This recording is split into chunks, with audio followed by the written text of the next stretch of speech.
Our first topic, I think I've said this before on this show, I don't own a gun, I'm not even particularly pro-gun, but I do rather like freedom, and I get tired when the police and the government spend so much time going after law-abiding people and give criminals a bit of a third chance and a fourth chance.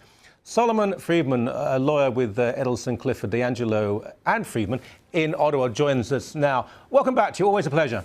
Thank you very much for having me, Michael. Reading this article, it seems to me it's data that we thought had been destroyed, that was not to be used by the government, that in fact is being used by the government. Have I got this right? That's absolutely the case. We're talking, of course, about the allegedly destroyed data from the long gun registry. And it's not just data that should have been destroyed, it's data that Parliament required to be destroyed. Right. And we see here in this press release that there is evidence emerging that it is continuing to being used in police investigations. And I can say it's not just this press release, that really lines up well with what I've actually seen in my own practice. Right. Now, they had this notorious, infamous case really in Alberta when there was a natural disaster.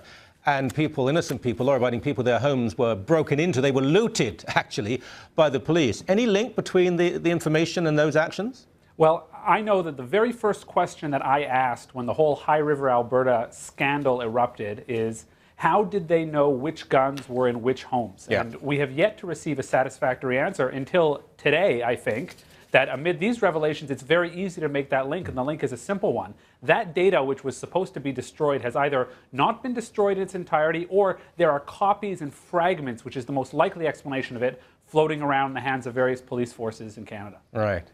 Do we know who would have held on to this? Is it politicians? Is it bureaucrats? Is it police officers?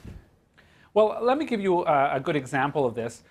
You know, it was my understanding, for example, that the chief firearms officers of every province had access to this data. Yep. And you may recall some time back, Ontario's chief firearms officer said essentially that in their view, the destruction of this record, these as required by Parliament, only required them to destroy the registration certificate numbers, but that they would be, in essence, keeping all of the other categories intact. And if that's the case, then it is really no mystery at all. This data hasn't been destroyed. It may have been modified in some form, but the government, that is Parliament's purpose in having this destroyed, really has not been reached.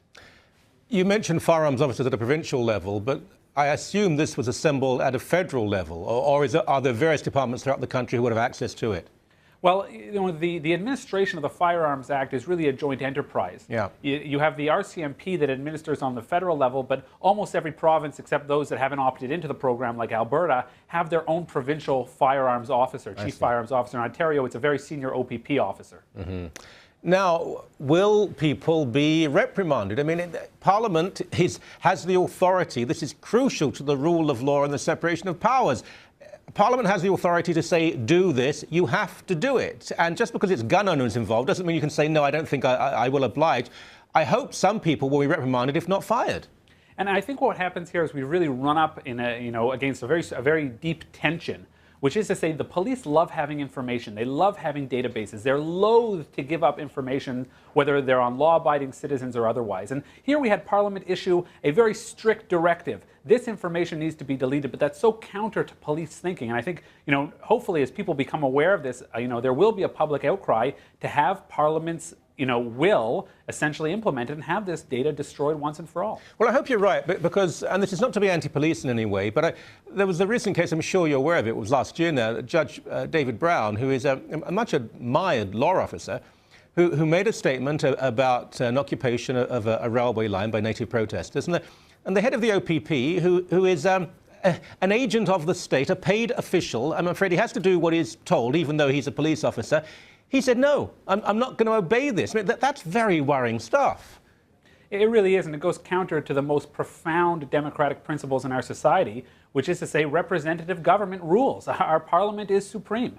And whether or not the police like it, they must act according to the laws of Parliament. And there is no ambiguity in the law, in my view here. It says that the records of registration must be destroyed. And it appears that as of today, at least, that hasn't been completed in its entirety.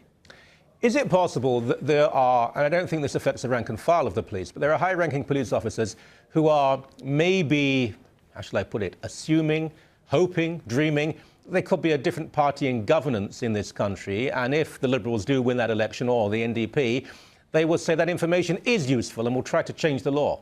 You know, that's a good question. I think, of course, that would be why the Conservatives said not only are we getting rid of the requirement to register, but we're destroying the records of registration so as to make it unfeasible politically, financially, etc., to ever reinstate registration. But it is really my impression, based on evidence, based on the cases that I've seen and now that are being reported by the National Firearms Association, that somewhere in some organization's hands, various police agencies or others, there are copies, at least fragments on the provincial level of this list. Could those be reassembled into a grand registry one day? It's certainly possible.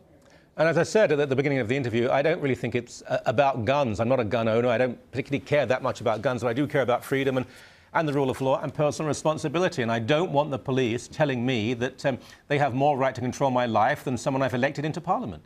That's right. You know, we don't want a situation where the police know better than Parliament. It's their job, obviously, to implement the law, and it remains to be seen as to whether or not that's been done in this case. Yeah, and I mean, I know better than Parliament, obviously, and so do you, but that's another matter. But no, this is a test case, actually, and it's very concerning. Really appreciate the time. Thank you very much indeed. My pleasure.